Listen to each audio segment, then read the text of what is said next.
Assalamualaikum warahmatullahi wabarakatuh.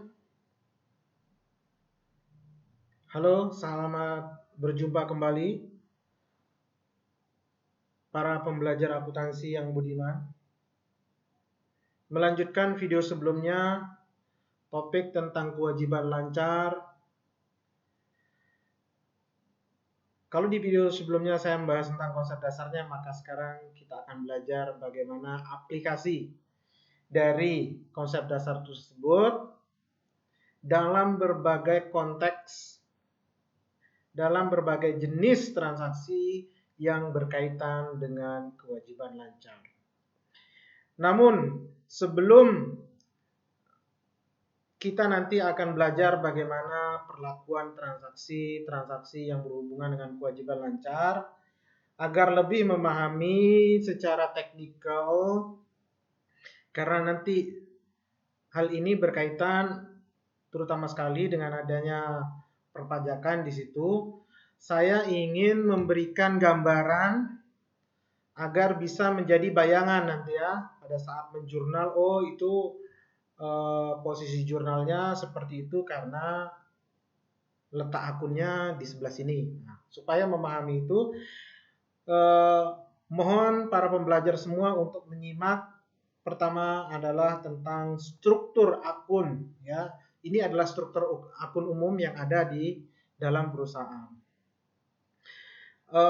Struktur akun itu sendiri tersebar di dua batang tubuh laporan keuangan, yakni laporan posisi keuangan atau statement of financial position, yakni neraca ya, bahasa biasa kita itu neraca, kita menyebutnya neraca. Statement of financial position atau laporan posisi keuangan yang berisi akun-akun neraca, yakni aset, kewajiban, sama ekuitas ya. Kalau aset ya kita sudah bahas kemarin di video-video terdahulu kita ya. Aset ada aset lancar, kas, bank, piutang, biaya dibayar di muka ya. Nah, kemudian ada pajak dibayar di muka. Pajak dibayar di muka itu ada akun uang muka pajak PPh pasal 21, kemudian uang muka pajak PPh pasal 23, uang muka pajak PPh pasal 24, 25, pajak masukan. Kemudian ada sediaan. Kemudian ada aset tetap, tanah, bangunan, perlengkapan, kendaraan ya. Accumulated depreciation, aset tak berwujud ya, ada goodwill, ada paten. Nah, yang berhubungan sekali dengan topik kita adalah kemudian kewajiban, liabilities. Kewajiban jangka pendek, ya ini terdiri dari utang gaji, utang usaha, pendapatan diterima di muka, utang wesel, utang PPh pasal 21. Nah, ini jangan bingung nanti ini ada akun di sebelah PPh, ini ada akun di sebelah kewajiban, ada di sebelah aset. Kenapa? Karena sistem withholding kita menghendaki bahwa kita bisa menjadi juru potong ataupun kita bisa dipotong. Ya. Sehingga pada saat kita memotong kan kita timbul utang kepada negara ya atas PPh yang kita dititipkan ke kita ya. Sementara di satu sisi kita juga dipotong. Nah, apabila itu memenuhi kriteria sebagai kredit pajak, karena kita juga mengenal di dalam sistem perpajakan kita itu adalah installment method, yakni pajak itu tidak menunggu diketahui berapa PPh atau pajak terutangnya, tapi untuk melakukan pembayaran, tapi sudah bisa dicicil di tahun berjalan melalui mekanisme ya withholding tadi, pemotongan dan pemungutan. Kalau kita yang memotong itu nanti muncul di sisi kewajiban. Apabila kita yang dipotong, kalau itu memenuhi kriteria secara peraturan perpajakan sebagai kredit pajak, maka itu diletakkan di uang muka pajak. Yang nanti itu akan kita perhitungkan kembali pada saat tutup buku ketika menghitung PPh badan terutang, PPh pasal 29 di sini. Kemudian di sini ada pajak masukan dan pajak keluaran. Pada saat kenapa ada pajak masukan dan keluaran? Karena di sistem perpajakan kita menganut sistem offset juga ya untuk PPN, pajak pertambahan kita nilai kita itu menggunakan mekanisme pajak masukan dan pajak keluaran. Jadi yang dibayar adalah selisih antara pajak yang dipungut, yang di pajak keluaran dengan pajak yang kita dipungut, gitu ya, perusahaan dipungut. Kemudian ada nanti kewajiban jangka panjang, utang bank, utang leasing, ya. Ini udah jangka panjang ya. Kemudian ekuitas itu modal saham, laba ditahan, laba tahun berjalan, kemudian ada dividen. Kemudian di sisi laba rugi ada pendapatan dan di bagian atas itu ada pendapatan ya, bisa penjualan atau misalkan ini perusahaan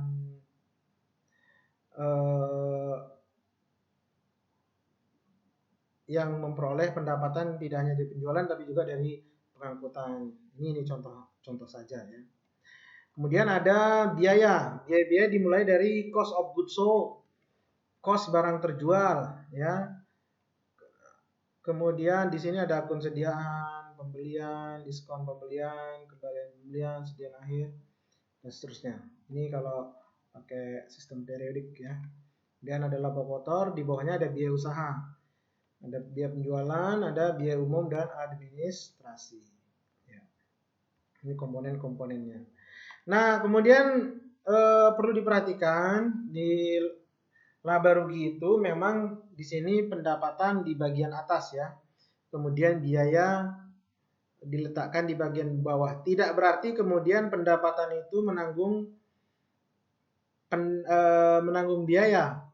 Karena akuntansi menganut konsep effort and accomplishment, bahwa pengorbanan itu dimaknai sebagai biaya di dalam akuntansi, effort atau dimaknai sebagai upaya ya. Jadi biaya itu upaya, and accomplishment capaian itu dimaknai sebagai penjualan. Jadi biaya menciptakan pendapatan, jangan dibalik kemudian pendapatan menanggung biaya. Hanya saja untuk tujuan teknis, karena bagaimanapun kita selalu mengharapkan pendapatan itu lebih besar daripada biaya. Supaya angkanya bertanda plus ya, kita mengharapkan pendapatan itu lebih besar, maka posisi pendapatan itu yang harus di atas. Nah, seperti itu. Baik, kita sekarang akan masuk ke dalam konteks ya, transaksi untuk perlakuan yang di situ harus mencatat di kewajiban lancar atau utang lancar. Nah, ini kita sekarang coba belajar dari contoh berikut. Dideskripsikan di bawah ini adalah transaksi-transaksi tertentu dari PT Marita. Perusahaan, ya PT Marita ini maksudnya, perusahaan menggunakan sistem sediaan periodik. Pertama, pada tanggal 2 Februari perusahaan membeli barang dari PT Sagita seharga 70 juta dengan tawaran diskon kas menggunakan terma 2/10 atau dapat potongan 2% kalau dibayar dalam jangka 10 hari semenjak tanggal serah terima barang. Kemudian N/30 selambat-lambatnya itu dibayar 30 hari. Pembelian dan utang sah dicatat oleh perusahaan menggunakan nilai bersih setelah diskon. Berarti dia menggunakan metode net. Ya, metode net. Invoice dibayarkan pada 26 Februari. Oke. Pertanyaannya di sini apa ya? Pertama, buatlah semua ayat jurnal yang diperlukan untuk mencatat transaksi di atas. Kita langsung aja untuk yang satu ini gimana cara menjurnalnya. Pertama, pada tanggal 2 Februari. Ya. 2 Februari. Perusahaan membeli barang. Sistem periodik berarti pembelian barang dicatat ke akun pembelian. Ya, akun pembelian. Kemudian pembelian ini menggunakan terma, berarti ini udah bisa dipastikan secara kredit. Berarti larinya ke utang usaha. 2/10 N/30. Pembelian dan utang usaha dicatat oleh perusahaan menggunakan nilai bersih setelah diskon. Berarti dari nilai pembelian sebesar 70 juta,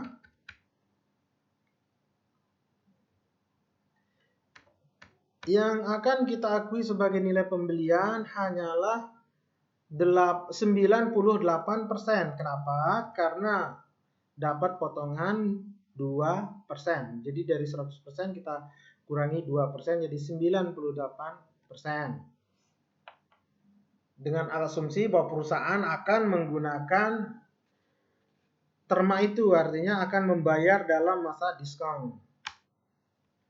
Ya, sehingga utang usaha yang muncul hanyalah 68.600.000. Namun ternyata Marita membayarnya di tanggal 26 Februari. 26 Februari. Ini artinya membayar di luar masa diskon, sehingga ya, utang usaha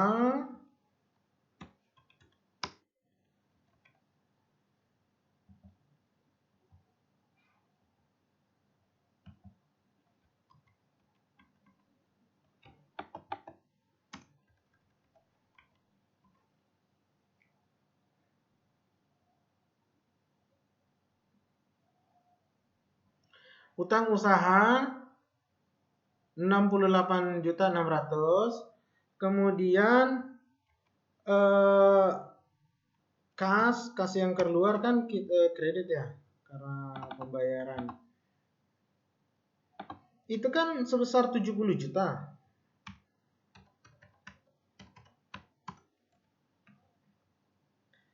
Yang awalnya 70 juta ini kita akui sebagai utang itu hanya 68.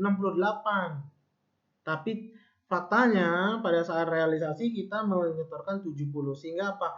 Muncul rugi diskon pembelian. Ya. Berapa nilainya? 70 juta dikurangi. Iya.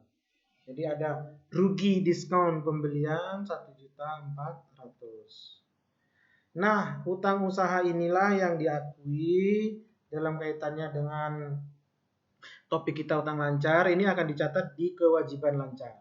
Ya, pembelian kan nanti masuk di laba rugi ya. Kemudian rugi diskon juga masuk di laba rugi.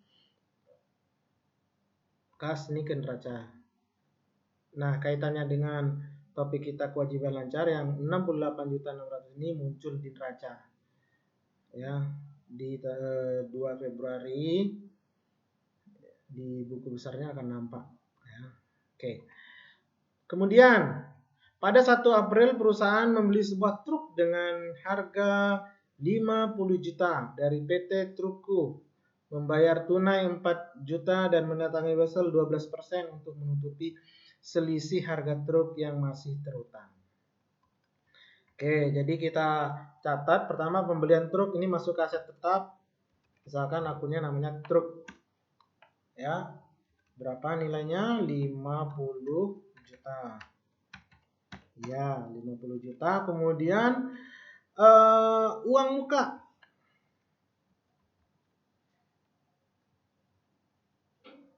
Nya adalah 4 juta. Berarti di sini keluar kas.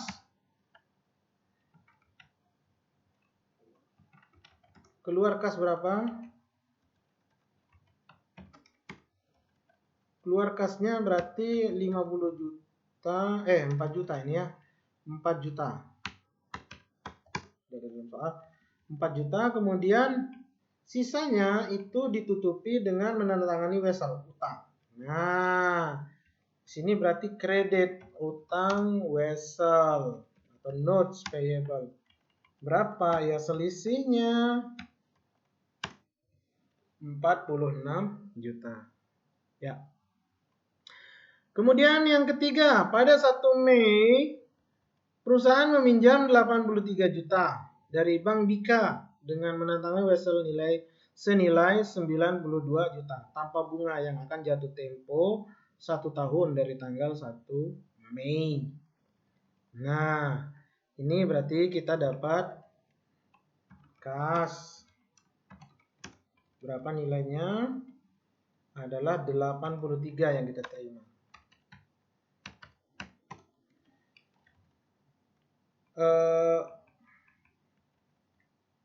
Namun utangnya itu adalah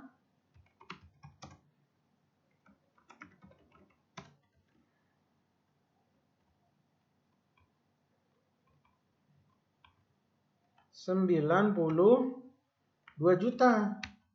Karena itu yang tertera di nilai nominal. Berarti kan itu nanti akan dibayar. Utang weselnya 92 juta. Nah, selisih antara kas yang diterima dengan yang harus kita bayarkan nanti, itulah namanya diskon atas wesel. Ya. Berapa ya? Selisih antara 9 juta. Pada tanggal 1 Agustus, Dewan Direksi mengumumkan 300.000 dividen kas. Jadi declare. Berarti kita catat dulu pada saat declare itu dividen kan diambil dari laba ditahan. Berarti di sini adalah laba ditahan.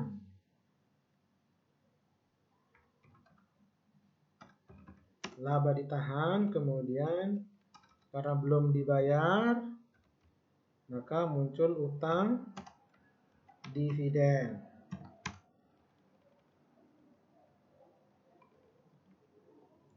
Sehingga di sini berapa nilainya? 300 juta. Utang dividen ini nanti yang akan masuk menjadi kewajiban lancar itu 300 juta. Nah, dibayar 10 September ke pemegang saham. Jadi pada saat membayar, kita jurnalnya utang dividen kas. Ya. Berapa ya 300 juta ini gitu. Oke. Nah, itulah jurnal-jurnal yang berkaitan dengan pencatatan untuk kewajiban lancar sesuai dengan transaksi yang ada. Tapi masih ada pertanyaan di bagian B. PT Marita tahun bukunya berakhir pada 31 Desember. Asumsikan bahwa tidak ada ayat jurnal relatif transaksi di atas yang telah dicatat. Siapkan ayat jurnal penjelasan terkait bunga yang diperlukan untuk menyajikan secara wajar laporan keuangan per 31 Desember. Asumsikan amortisasi diskon menggunakan garis lurus. Jadi jumlahnya sama setiap tahunnya. Untuk transaksi yang pertama, ada adjustment nggak di tanggal 31 Desember? Nggak ada, karena ini udah settle.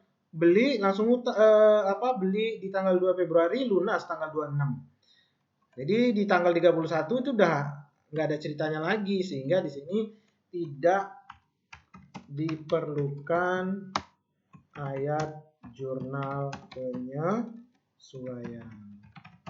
Nah.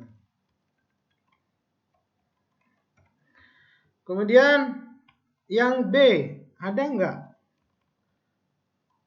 Truk utang wesel. Nah, atas utang wesel ini, ya, atas utang wesel ini 12% ternyata setiap tahunnya. Nah, cuma ingat, berarti ini karena itu harus mengakui adanya biaya bunga. Ya, jadi biaya bunga ini jumlahnya berapa? Ini adalah 12% dikali berapa ininya? Pokoknya. Utang weselnya berapa? Kita lihat dulu. 46 kalau nggak salah. Ya, 46 juta. dikali, cuma di sini nggak full 1 tahun karena baru peminjamannya itu di ini tadi belum dicatat ya tanggalnya. Tanggalnya 1 April 104 ya. April berarti kita hitung April, Mei, Juni, Juli, Agustus, September, Oktober, November, Desember. Kita ulangi. April kan mulai tanggal 1. Berarti berapa bulan dia berjalan bunganya? April, Mei, Juni, Juli, Agustus, September, Oktober, November, Desember. Berapa bulan? 9 bulan. Ya. Berarti 9/12 bunganya ya. Maka ini adalah 12% dikali 46 dikali berapa? Dikali 9 dibagi 12.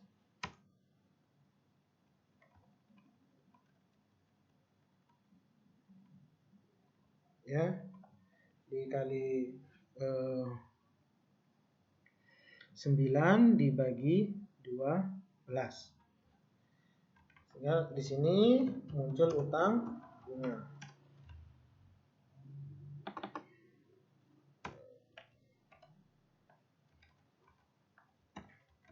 Oke. Selanjutnya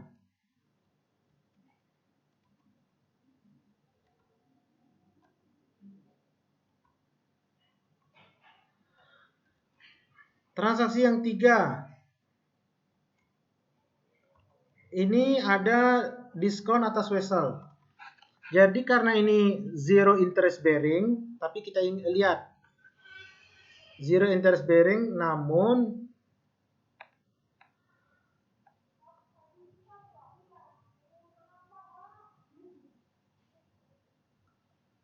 mengandung bunga sebenarnya, karena diskon itu adalah bunga yang ditangguhkan. Buktinya apa? Uangnya kita hanya dapat 83, tapi kita lunasinya 92. Berarti ada bunga yang kita bayar sedari awal.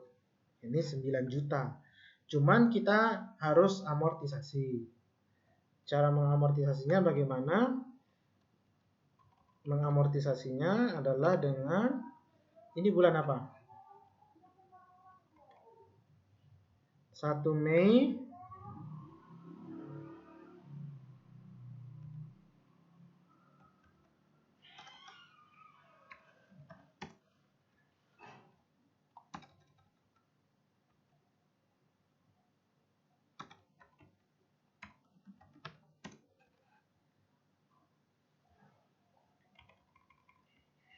1 Mei berarti kita hitung Mei, Juni, Juli, Agustus, September, Oktober, November, Desember.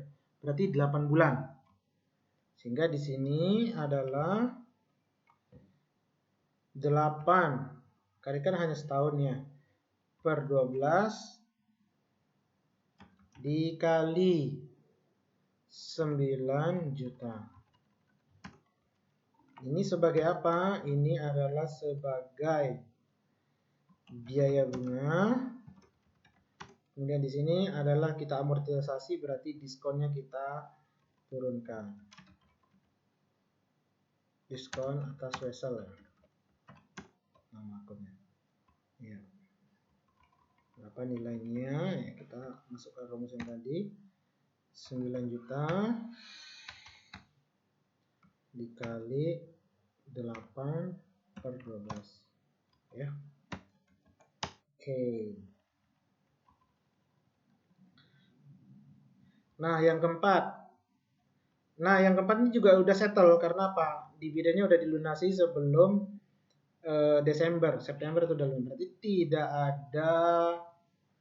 diperlukan ayat jurnal penyesuaian.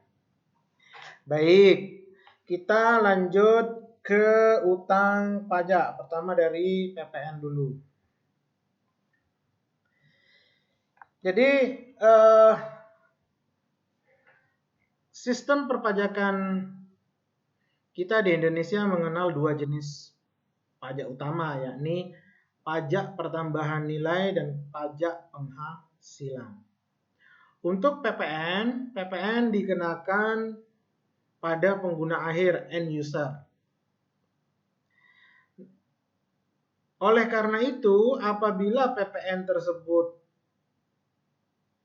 terjadi bukan di end user, maka berhak untuk melakukan pengkreditan ya atas yang sudah atas harga PPN yang dipungut dari boleh dikurangkan ya. Jadi hanya perlu membayar pungutan selisih antara pungutan dengan yang sudah kita dipungut. Supaya paham, kita aplikasikan dalam contoh.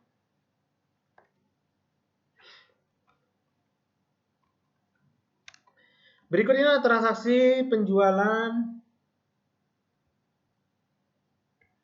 dan pembelian PT Esdobi berstatus PKP. PKP itu adalah pengusaha kena pajak. Itu artinya apa? Artinya kalau dia menjual barang BKP maka dia wajib untuk memungut PPN. Karena dia sudah dikukuhkan, ditetapkan sebagai juru pungut oleh negara. Diketahui dengan statusnya sebagai PKP, pengusaha kena pajak. Tanggal 1 dan 2 Februari 2018. Tanggal 1, membeli barang dari PT Andisa yang berstatus PKP juga. Dia berstatus PKP berarti dia memungut PPN dari PT Esdobi pada saat PT Esdobi membeli dari PT Andisa. Jadi ceritanya pembelian ini dilakukan secara tunai.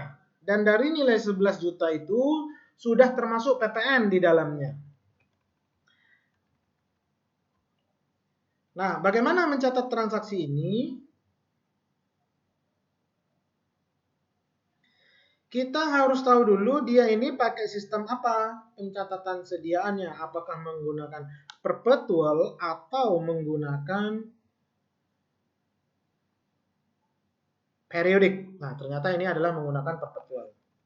Perpetual bagi pada saat melakukan pembelian itu langsung dicatat menambah sediaan. Ya. Senilai berapa ini? Ya, senilai ingat dari 11 juta ini di dalamnya ada PPN. PPN kita itu tarifnya adalah 10%. Ya, kita tulis saja di sini biar enggak 10%.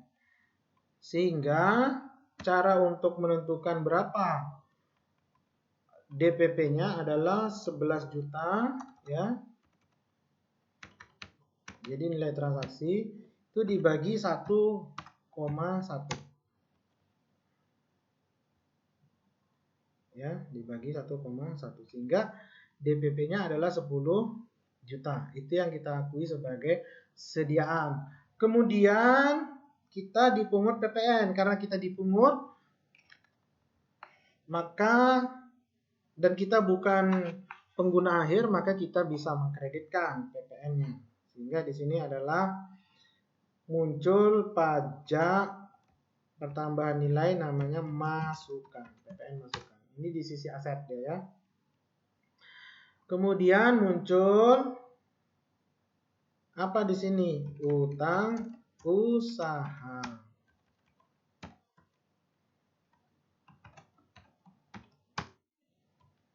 Berapa jadinya nilainya utang usaha?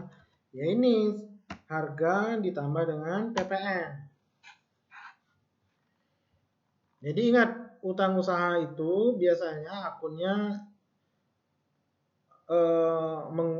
menggabungkan, tidak dipisah ya. Misalkan utang usaha kemudian utang PPN masukan enggak, tapi jadi satu.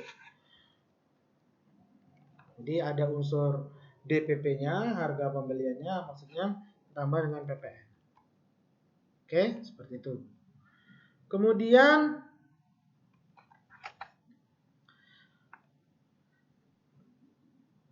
tanggal 2 bulan 2 2 Februari 2018 menjual barang kepada PT Argino tunai seharga 76.500 dan memungut PPN 10%.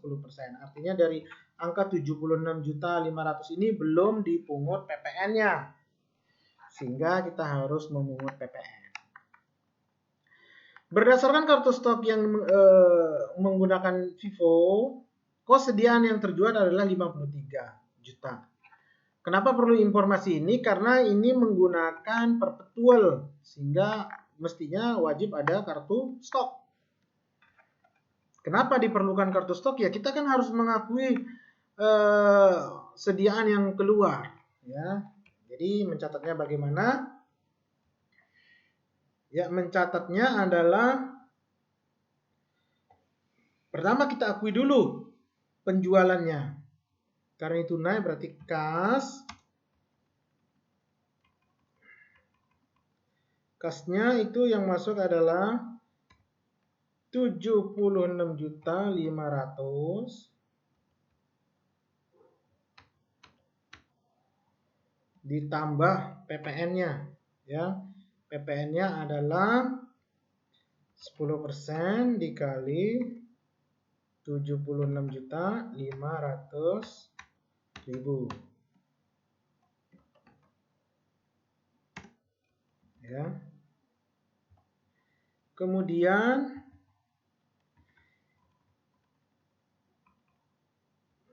ya ada kas masuk, kemudian ada PPN keluaran karena kita memungut PPN. Berapa nilainya? Nilainya adalah 10% dikali 76.500.000.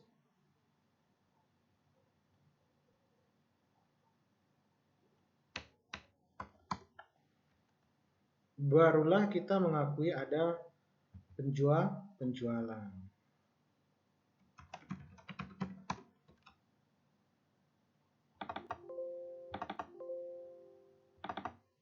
Ya. Berapa nilai penjualan ya? Keluarkan PPN. Ini jurnal adanya aliran ekonomi masuk ya berupa kas yang bersumber dari penjualan ya. Nah, kemudian kita harus mengakui juga sumber daya yang kita korbankan untuk menghasilkan pendapatan ini karena perpetual mengharuskan seperti itu. In and out of the goods itu harus dicatat. Ya. Apa jurnalnya? Ya, cost barang terjual. Ini HPP kalau bahasa jadulnya ya. Cost barang terjual. Kemudian sediaan. Kan sediaan itu keluar. Sehingga di sini kita catat. Berapa nilainya? Di sini dikatakan nilainya adalah 53 juta.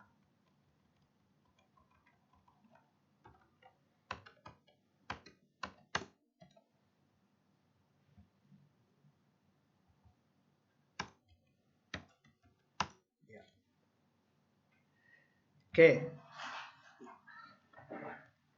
Jadi nanti kaitannya dengan apa? Dengan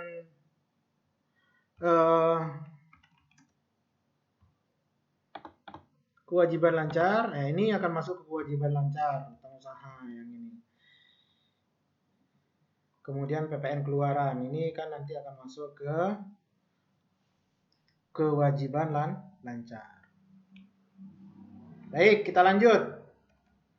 Kemudian terkait dengan pajak pertambahan nilai, selain jurnal yang diperlukan tadi itu setiap kali melakukan penyerahan atau penjualan dan juga melakukan perolehan atau pembelian, ada lagi jurnal adalah pada saat mau melaporkan atau menutup SPT PPN. Ya. Ya, ini ketika kita mau menyetorkan PPN kurang bayarnya. Supaya paham konteksnya, misalnya gini. Berdasarkan SPT masa PPN April 2020 yang telah disiapkan oleh staf PT Andisa, didapat rincian sebagai berikut. Pertama, pajak keluaran itu PPN yang dipungut sendiri 234 juta. Kemudian pajak masukan yang dapat dikreditkan, artinya boleh menjadi pengurang, itu maksudnya dapat dikreditkan. Itu adalah 174 juta. Kemudian pajak masukan yang tidak dapat dikreditkan.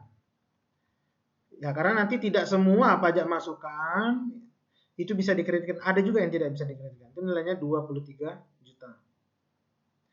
Kemudian atas PPN kurang bayar dilunasi pada tanggal 25 Mei 2020. Instruksi, berdasarkan data tersebut buatlah. Pertama, berapakah PPN yang terutang untuk masa April? Oke, kita hitung. Pajak keluaran, PPN atau PPN keluaran. PPN keluaran. Jadi ini hasil mungut itu adalah 234. Kemudian pajak masukan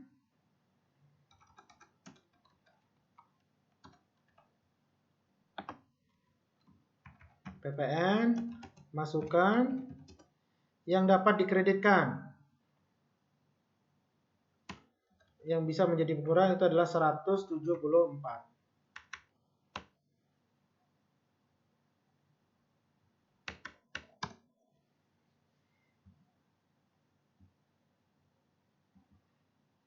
Tapi ingat, total kalau ditanya PPN masukannya totalnya berapa bukan 174 ya, tapi 174 tambah 23. Cuman yang bisa dikreditkan itu hanya yang 174. Karena di dalam Undang-Undang PPN kan yang bisa dikreditkan itu salah satunya adalah yang berkaitan dengan kegiatan usaha.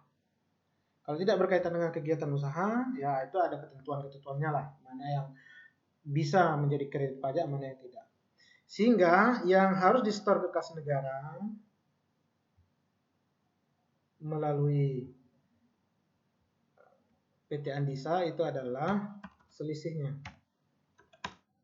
Ini PPN kurang bayar untuk masa April. Ini perhitungan untuk yang A. Ya.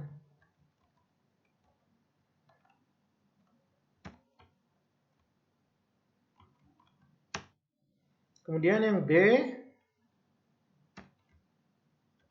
ayat jurnal yang diperlukan untuk mencatat PPN terutang. Oke. Jurnal yang diperlukan, pertama kita harus menghapus PPN keluaran. Dan posisi PPN keluaran itu kan dikredit ya, maka untuk menghapusnya kita debit.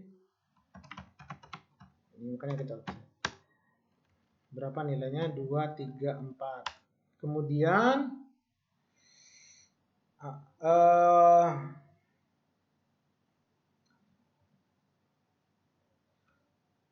itu PPN keluarannya kita hapus 234. Kemudian pajak masukannya.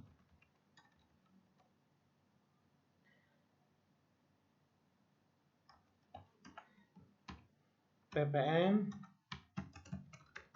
kita drop semua PPN masukannya. Berapa? 174 ditambah 23 juta.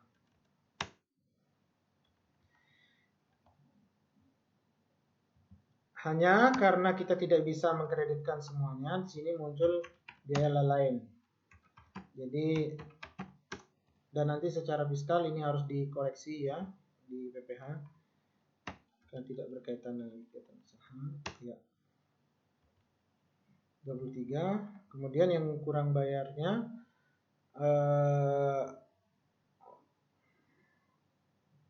berapa tadi?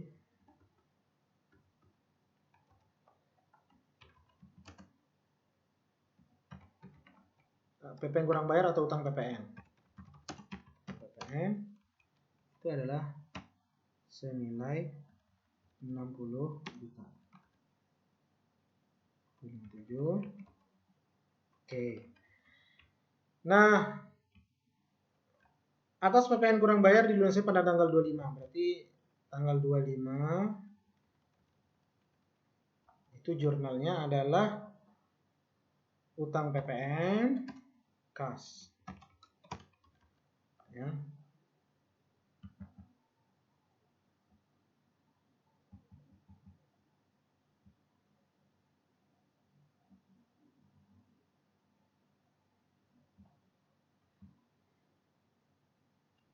Ya, berapa nilainya?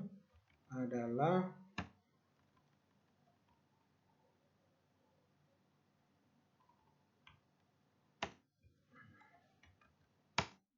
oke. Baik. Nah, untuk pencatatan biasanya ini adalah pada saat tutup buku bulan April. Ya, tutup buku bulan April berarti ya 30 April ya. Kalau ini biasanya pada saat pelunasan. Berarti ini tanggal jurnalnya tanggal 25 Mei 2020. Baik, kita lanjutkan. Sekarang kita bahas yang PPh pasal 21. Karena ini kan juga bagian dari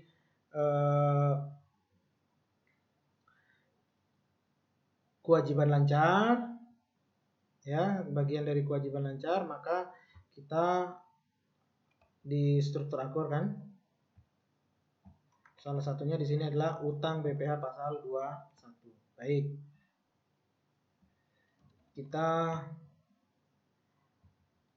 ambil contoh, tapi perlu saya jelaskan bahwa di sistem perpajakan kita bagi pemberi kerja ya, bagi pemberi kerja yang membayarkan penghasilan sehubungan dengan pekerjaan ya, maka oleh orang pribadi maka wajib memotong PPh pasal 21. Ya, memotong PPh pasal 21. Jadi setelah motong nanti dia wajib menyetorkan ke kas negara. Selambat-lambatnya kapan? Selambatnya adalah tanggal 10 bulan berikutnya. Oke, contoh PT Arulita membayar gaji pegawai tetapnya bulan April 2019 sebesar 450 juta. PPh pasal 21 yang dipotong dari penghasilan tersebut adalah 23 juta. Dan iuran pensiun itu 10 juta serta menanggung iuran pensiun karyawan sebesar 10 juta. PT Arulita kemudian melakukan setoran PPh pasal 21 April pada tanggal 10 Mei 2019. Oke, pertama kita catat dulu biaya gaji. Berapa biaya gajinya? 450 juta.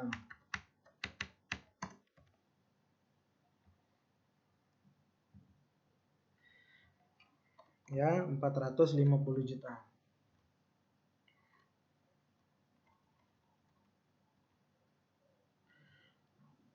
Nah, dari 450 juta ini kemudian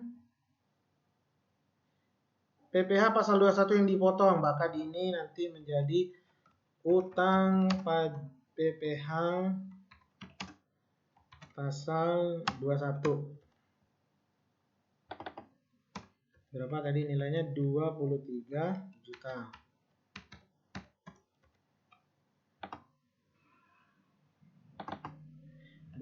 Juta. Kemudian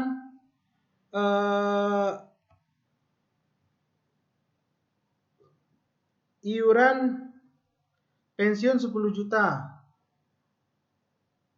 Ya, berarti di sini serta menanggung iuran pensiun karyawan sebesar 10 juta. Kan di sini biaya iuran pensiun 10 juta. 10 juta. Maka di sini utang iuran pensiun karena kan baru motong. Itu adalah sebesar yang dipotong 10 juta ditambah dengan 10 juta yang ditanggung oleh perusahaan. Ya, sehingga totalnya adalah 20 juta.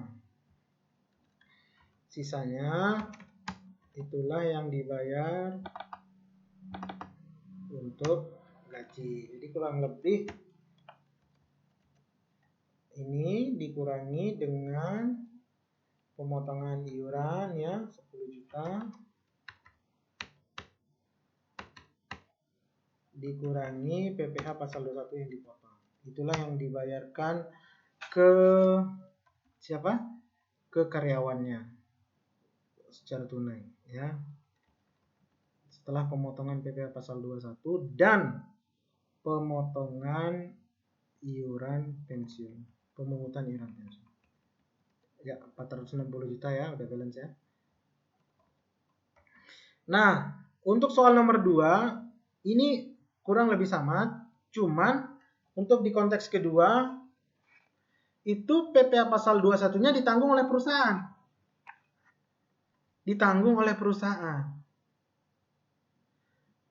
Memang di dalam sistem perpajakan kita yang menanggung pajak itu yang wajib adalah pemilik penghasilan. Artinya siapa? Karyawan. Jadi yang dipotong yang punya kewajiban. Tapi dalam kondisi tertentu ketika perusahaan sudah besar, mengalami kemakmuran, maka bisa saja dia yang menanggung PPh pasal 21 tersebut. Meskipun itu nanti harus dikoreksi secara fiskal pada saat menghitung penghasilan kena pajak untuk PPh badan. Jadi kurang lebih sama jurnalnya dengan yang di atas, hanya saja sekarang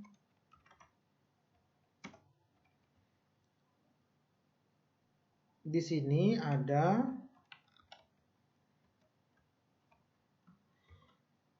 biaya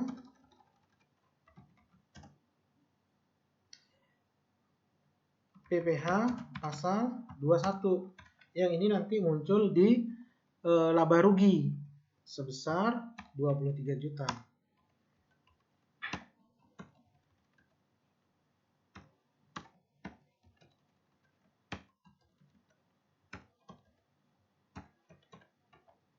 Ya.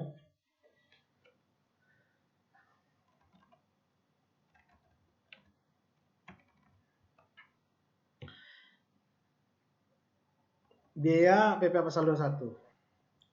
Nah, nanti yang utang PPh pasal 21 ini akan masuk ke akun kewajiban lancar karena harus di-store di bulan berikutnya ya. Sama juga dengan di sini. Oh, yang belum kita catat adalah storannya ya. Pada saat store itu jurnalnya adalah utang PPh pasal 21, kemudian di situ ada kas. Berapa nilainya? Nilainya adalah 23 juta. Sama. Ini juga sama. Ya. Oke, ini tanggal 10 Februari. Baik, kira-kira seperti itu. Silakan dipelajari detailnya untuk transaksi yang lain karena pas di pengenalan kemarin kan banyak tuh tipikal atau jenis-jenis dari utang lancar. Tapi untuk video ini saya cukupkan sampai situ. Sekian, wassalamualaikum warahmatullahi wabarakatuh.